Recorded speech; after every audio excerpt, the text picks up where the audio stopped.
Kozhikode baby memorial ഹോസ്പിറ്റലിന്റെ community emergency തയ്യാറെടുപ്പ് പ്രസ്ഥാനമായ life liner പ്രവർത്തനം അടുത്ത ഘട്ടത്തിലേക്ക് വ്യാപിപ്പിക്കുന്നു.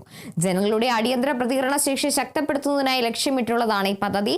ഒരു വർഷത്തിനുള്ളിൽ 3 ലക്ഷം പേർക്ക് ജീവൻ രക്ഷാ പരിശീലനം നൽകാനാണ് BMH അധികൃതരുടെ തീരുമാനം.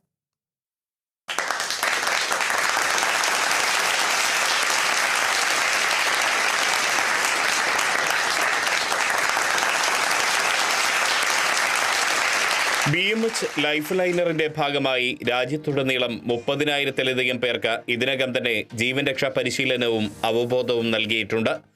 ആദ്യ വർഷം തന്നെ ലൈഫ് ലൈനർ 407-ലധികം പരിശീലന സെഷനുകൾ സംഘടിപ്പിച്ചു. ഇന്ത്യയിൽ ഉടനീളമുള്ള 347 സ്ഥാപനങ്ങളുമായി സഹകരിച്ചു. കേരളത്തിൽ യുവാക്കളെ കേന്ദ്രീകരിച്ചായിരുന്നു പ്രധാനമായും പ്രവർത്തനങ്ങൾ നടന്നത്.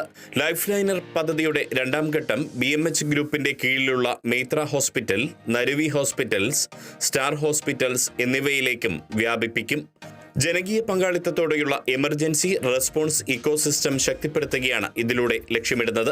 എമർജൻസി റെസ്പോൺസ് എന്ന് പറയുന്ന എമർജൻസി റെസ്പോൺസ് ആണ്. അതിന് ഊന്നൽ കൊടുത്തുകൊണ്ടുള്ള ഒരു ക്ലാസ് എടുക്കുക, സ്ട്രക്ചേർഡ് ആയിട്ട് ഓരോ സ്ഥലങ്ങളിൽ പോയിട്ട് പഠിപ്പിച്ചു കൊടുക്കുന്ന ഇത്രയും മാക്സിമം ആൾക്കാരിലേക്ക് എത്തിക്കുക എന്നുള്ളതാണ് ഒരു ഉദ്ദേശം.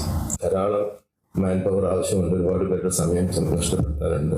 പക്ഷെ അതൊരു വലിയൊരു ജീവകാരുണ്യ പ്രവർത്തനമാണെന്നുള്ള കാര്യം ഞങ്ങൾ തീർച്ചയായിട്ടും മനസ്സിലാക്കുന്നു. ഹോസ്പിറ്റലിൽ ഒരു കടമയായിട്ടാണ് നമുക്ക് കിട്ടുന്നത്, സമൂഹത്തിൽ തിരിച്ചു കൊടുക്കുന്ന ഒരു സോഷ്യൽ റെസ്പോൺസിബിലിറ്റി ആയിട്ട് ഞങ്ങൾ കരുതിയിരിക്കുന്നത്. ഇതിനു പുറമെ സ്കൂളുകൾക്കായി പ്രത്യേക സുരക്ഷാ പദ്ധതികളും BMH പ്രഖ്യാപിച്ചു. ഇതിന്റെ ഭാഗമായി 200 ഫസ്റ്റ് എയ്ഡ് കിറ്റുകൾ വിതരണം ചെയ്തു. അവ കൈകാര്യം ചെയ്യുന്നതിനുള്ള കൃത്യമായ പരിശീലനവും നൽകി. വാർത്താ സമ്മേളനത്തിൽ BMH chairman and managing director doctor KG Alexander, ഡോക്ടർമാരായ നിഹാജ് G മുഹമ്മദ്, അനന്ത് മോഹൻ പൈ, ഫാബിത് മൊയ്തീൻ, വേണുഗോപാലൻ എന്നിവരും സംബന്ധിച്ചു. Kerala vision news, Kozhikode.